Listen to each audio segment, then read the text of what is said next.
시청자 여러분 안녕하십니까? 월가 새벽 배송 출발합니다. 뉴욕 증시 3대 지수들 모두 혼조세를 보였습니다. 투자자들은 이번 주에 예정된 빅테크들의 실적과 연준 회의를 앞두고 관망세가 짙은 모습이었는데요. 먼저 주요 지수 흐름부터 체크해 보겠습니다.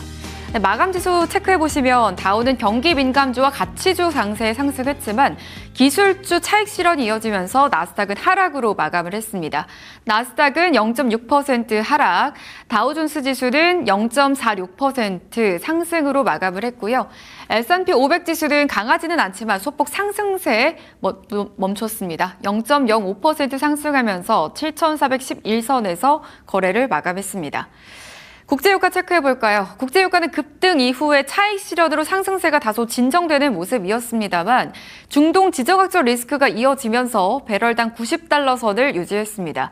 가격은 숨고르게 들어갔지만 오펙 플러스의 공급 정책과 중동 정세를 고려하면 유가의 하락은 제한적이라는 분석이 우세한데요. 시장은 향후 공급 차질 여부를 주시하고 있습니다. WTI는 90.47달러의 거래를 마감했고요. 브렌트유는 96.78달러의 거래를 마쳤습니다. 미 국채 수익률도 체크해 보도록 하겠습니다.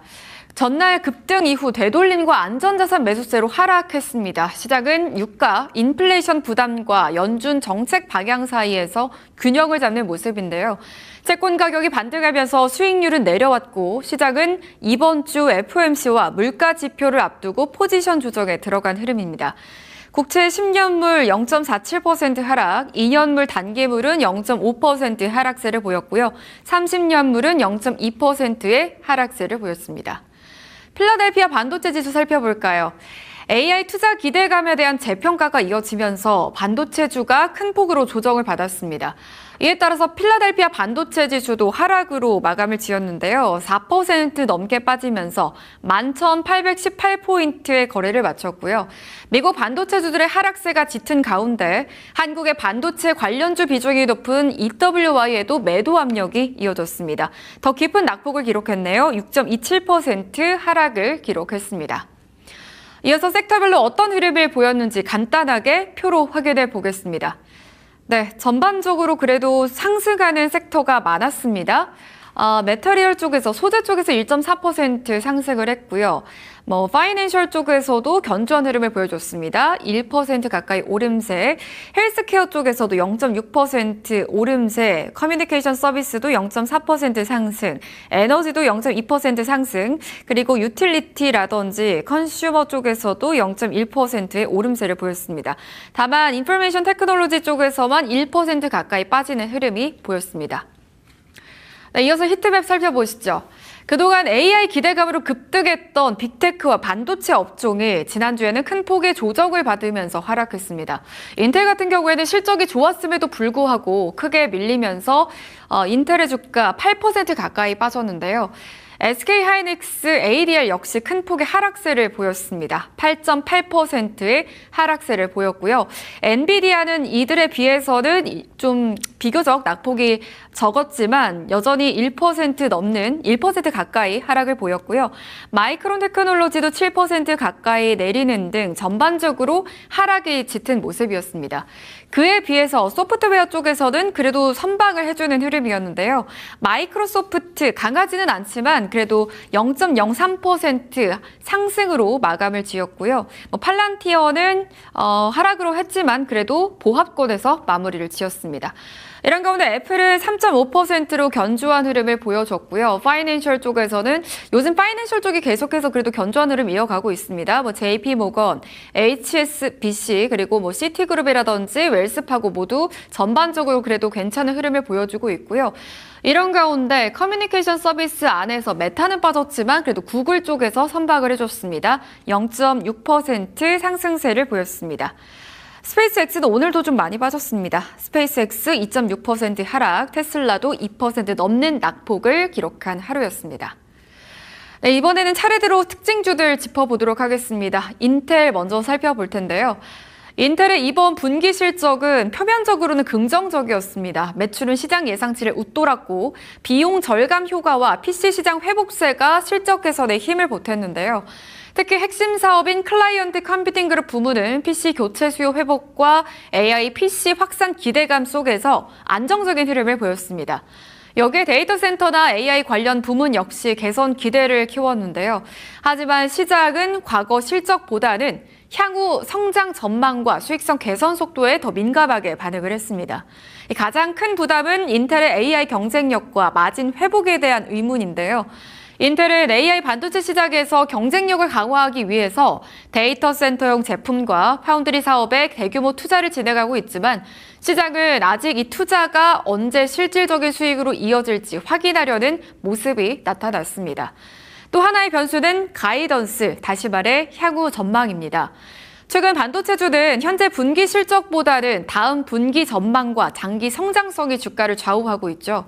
인텔이 실적 개선을 보여줬음에도 불구하고 주가가 하락한 것은 시장 기대치가 이미 높아진 상황에서 앞으로의 성장 경로에 대한 확신을 충분히 주지 못했기 때문입니다. 즉 인텔은 이번 실적에서 회복 시도를 보여줬지만 시장의 기준은 더 높아졌습니다. 이제 단순한 실적 개선이 아니라 AI 반도체 경쟁에서 인텔이 얼마나 성장의 몫을 가져갈 수 있을지에 주목해 보셔야 될 것 같습니다. 인텔의 주가 앞서 히트맵에서도 살펴봤듯이 큰 폭으로 조정을 받았지만 앞으로 얼마나 탄력 있게 올라올 수 있을지 지켜보셔야 될 것 같고요. 다음으로는 소프트웨어 관련주들 살펴보겠습니다. 일부 빅테크 업체들 그리고 반도체주들이 전반적으로 좀 조정을 받은 가운데 소프트웨어 쪽에서는 저가 매수세가 유입되는 흐름이었습니다. 반대로 조정을 받았던 빅테크들에 비해서 소프트웨어들은 일제히 반등하는 흐름을 보여줬는데요. AI 투자 확대에 대한 부담으로 기술주 전반의 변동성이 커진 가운데 낙폭이 컸던 소프트웨어 기업을 중심으로 저가 매수세가 유입이 되면서 투자 심리가 개선이 된 겁니다. 최근 시작은 AI 관련주 안에서도 차별화가 진행되고 있죠. 반도체처럼 대규모 설비 투자나 필요한 분야는 투자 부담이 부각된 반면에 이렇게 소프트웨어 기업들은 상대적으로 적은 자본으로 AI 기능을 서비스에 접목할 수 있다는 점에서 다시 관심이 모아지고 있는 건데요. 여기에 또 하나 낙폭이 컸던 만큼 밸류에이션 부담이 일부 완화됐다라는 인식이 확산이 되면서 매수세가 들어온 겁니다. 기업들이 생성형 AI를 실제 업무에 적용하기 위해서는 단순히 AI 모델만 필요한 것이 아니라 기존 기업 데이터와 업무 시스템을 연결하는 플랫폼이 필요한데요. 이에 따라 기업용 소프트웨어, 클라우드, 데이터 관리 기업들이 AI 확산 과정에서 새로운 수혜를 받을 수 있다는 기대감이 살아난 겁니다. 예를 들어서 어도비라든지 세일즈포스와 같은 기업들의 상승이 눈에 띄었고요. 특히 SAP는 클라우드 사업 성장세가 확인이 되면서 AI 시대에도 기업 고객의 핵심 시스템 공급자로서 경쟁력을 유지할 수 있다라는 기대감이 커졌습니다. 최근 클라우드 매출 성장과 향후 매출을 보여주는 클라우드 백로그 개선이 투자자들의 우려를 낮추는 요인이 됐고요. 서비스나우 역시 AI 관련 우려 속에서도 기업들의 자동화 수요가 이어지고 있다라는 점이 부각되면서 강세를 보였습니다. 앞으로 반도체주 그리고 소프트웨어주 어떤 흐름을 보일지 비교해 보시면서 체크를 해보시면 좋을 것 같고요. 다음으로 우버 살펴보겠습니다. 우버는 그동안 자율주행 기술을 직접 개발하기보다는 기술력을 가진 기업들과 협력하는 방식으로 시장에 접근을 해왔습니다. 자체적으로 막대한 연구개발 비용을 투입하기보다는 우버가 보유한 글로벌 차량 호출 플랫폼과 이용자 기반을 활용해서 자율주행 시대에도 핵심 연결 플랫폼 역할을 하겠다라는 전략인데요. 그 중심에 있었던 파트너가 바로 이 웨이모입니다. 웨이모는 구글 모회사 알파벳 산하의 자율주행 기업인데요. 우버는 웨이모의 자율주행 기술과 자신의 차량 호출 플랫폼을 결합하는 방식으로 미래 모빌리티 시장에서 경쟁력을 확보하려고 했었습니다. 하지만 최근 자율주행 시장 경쟁이 본격화되면서 양사의 이해관계가 달라지고 있다라는 분석이 나오고 있는데요.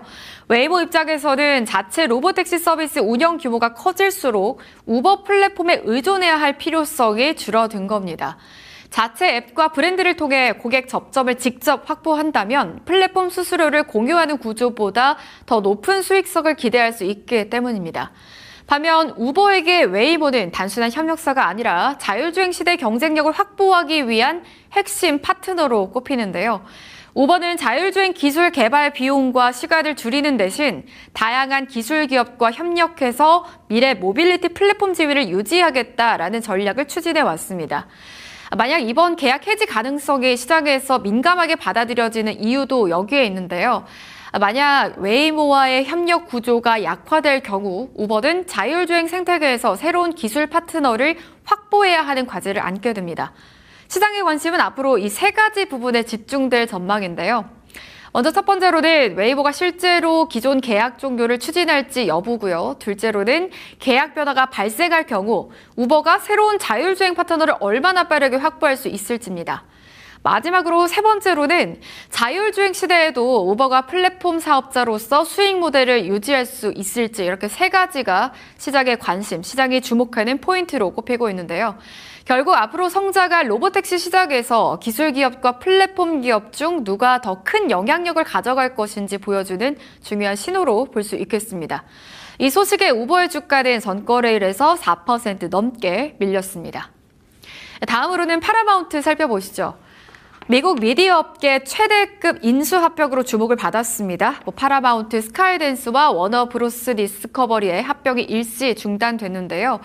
약 1,110억 달러 규모로 평가됐던 이번 거래가 규제 장벽에 부딪히면서 할리우드와 스트리밍 시장 재편 계획에도 불확실성이 커지고 있습니다. 이번 합병 중단의 직접적인 원인은 이 반독점 규제 리스크입니다. 이번 거래가 성사될 경우 파라마운트 스카이댄스는 워너브로스 디스커버리가 보유한 영화 스튜디오와 HBO 등 주요 콘텐츠 자산을 확보하게 됩니다. 이는 넷플릭스와 디즈니 등 글로벌 스트리밍 강자들과 경쟁할 수 있는 규모를 만들겠다라는 전략이었는데요.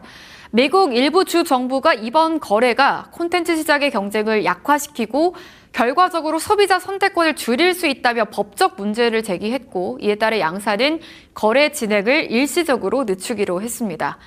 현재 미디어 산업은 구조적인 변화를 겪고 있죠. 과거에는 영화관과 케이블 방송 중심의 경쟁이었다면 이제는 넷플릭스와 같은 글로벌 스트리밍 플랫폼과 경쟁해야 하는 시대가 된 건데요. 이에 따라서 전통 미디어 기업들은 콘텐츠 경쟁력을 유지하기 위해서 대형화가 필요하다라는 목소리를 내고 있습니다. 더 많은 콘텐츠 IP와 제작 역량 그리고 글로벌 유통망을 확보해야 스트리밍 시장에서 살아남을 수 있다는 판단이 나오고 있는 건데요. 하지만 반대로 대형 합병이 진행될 경우 영화 제작과 방송 콘텐츠 시장에서 특정 기업의 영향력이 지나치게 커질 수 있다는 우려도 나오고 있는 겁니다. 규제 당국이 이번 거래를 면밀히 들여다보는 이유인데요. 또 하나의 부담은 재무적인 부분입니다. 대규모 인수합병은 단순히 기업 규모를 키우는 것뿐만 아니라 막대한 자금 조달과 부채 부담을 동반하는데요. 특히 스트리밍 사업은 가입자 확보 경쟁이 치열해지고 있지만 동시에 수익성 개선이라는 과제를 안고 있어서 합병 이후 비용 효율화와 시너지 창출 여부가 중요한 변수로 꼽히고 있습니다. 시장에서는 이번 합병이 최종적으로 성사될 수 있을지 아니면 새로운 조건 조정이나 전략 수정으로 이어질지 주목하고 있는데요. 관련 소식에 파라마운트의 주가는 전거래일에서 하락으로 마감을 지었습니다. 마지막으로 테넷 헬스케어 살펴보도록 하겠습니다. 미국 의료 서비스 기업이죠. 테넷 헬스케어가 강한 상승세를 보였습니다. 시장 예상치를 또 실적과 연간 전망치 상향 조정이 나오면서 최근 상대적으로 부진했던 헬스케어 업종 내에서 차별화된 흐름을 보여줬는데요. 주가 상승을 이끈 가장 큰 요인은 수익성 개선입니다. 테넷은 최근 분기 실적에서 매출 성장뿐 아니라 영업 효율성 개선을 보여줬습니다. 특히 병원 사업과 함께 고수익 영역으로 꼽히는 외래 수술센터 사업이 견조한 흐름을 보였고요. 비용 관리 효과까지 더해지면서 시장 기대를 넘어서는 실적을 기록했습니다. 시장에서는 이번 결과를 단순한 실적 호조가 아니라 미국 의료 서비스 산업의 구조적인 변화와 연결해서 보고 있는데요. 최근 미국 헬스케어 기업들은 단순히 대형 병원을 운영하는 방식에서 벗어나 상대적으로 비용 효율성이 높은 외래 수술센터와 전문 의료 서비스 분야를 확대하는 전략을 추진하고 있습니다. 테넷 역시 이 분야에 집중하면서 높은 마진과 안정적인 현금 창출력을 확보하고 있다라는 평가를 받고 있는데요. 여기서 또 하나 주목할 부분은 가이던스 상향입니다. 기업이 향후 전망치를 올렸다는 것은 단기적인 실적 개선뿐 아니라 앞으로도 의료 수요와 비용 구조 개선 흐름이 이어질 수 있다는 자신감을 보여주는 신호인데요. 시장은 이를 긍정적으로 받아들이면서 매수세가 강하게 유입이 됐습니다. 헬스케어 업종은 정책 변화와 보험 수가, 의료 비용 상승 같은 변수가 여전히 존재하는 만큼 테넷이 현재 수익성 개선 흐름을 얼마나 지속할 수 있을지 주목해 봐야 될 것 같습니다.